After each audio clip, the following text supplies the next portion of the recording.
Hello everybody, welcome back to Talking Pictures. For this episode, I've decided to stick with the same theme as last time and look at some more scenes of sail and sea. This time, they're all views of Otago Harbour. The first is by Sarah Street, who arrived in New Zealand in 1853 and died in Dunedin in 1873. She was a sister of English artist, illustrator, author and poet Edward Lear. This next one of Port Chalmers in the early 1850s is associated with Admiral John Lort Stokes, commander of HMS Acheron, which made the first full hydrographical survey of New Zealand between November 1848 and March 1851. After retiring from the Navy in 1878, Stokes lived in Wales until his death in 1885. This painting is one of several works showing New Zealand scenes that hung in his home in Wales. It was donated to the museum by Stokes's grandson in 1940. This one, attributed to surveyor John Turnbull Thompson, is likely from the 1850s also. The next couple are by Thomas Corbett de Lacy, who arrived here in 1853. De Lacy bought land at West Harbour in 1854 and named the property Ravensbourne. In 1860, he became an employee of the Customs Department and would row up and down the harbour to get to and from work, or tramp overland when the weather wasn't suitable for rowing.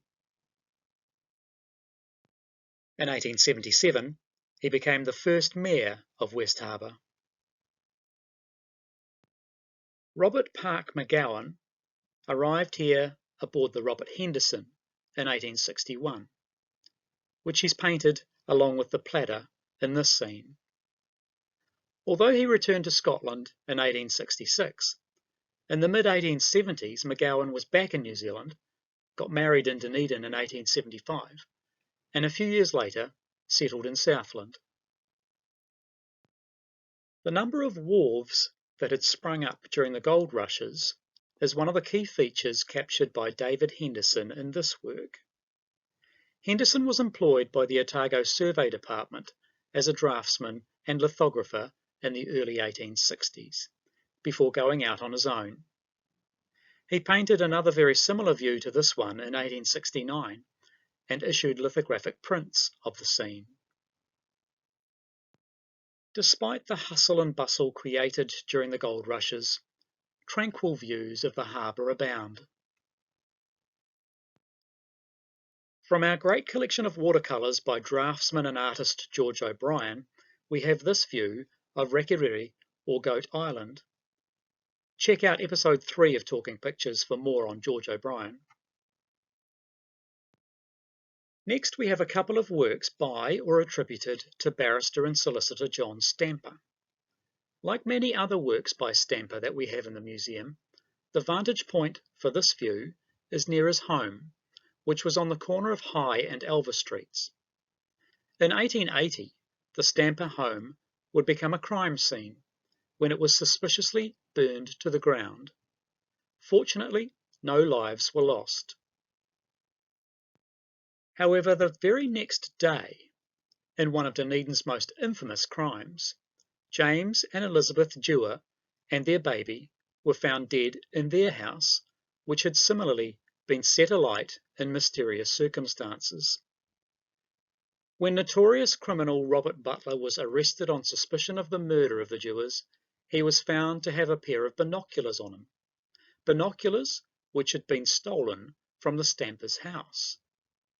Butler pleaded guilty to charges of breaking and entering at the Stamper residence and having stolen the binoculars, but sensationally was found not guilty of murdering the Dewar family.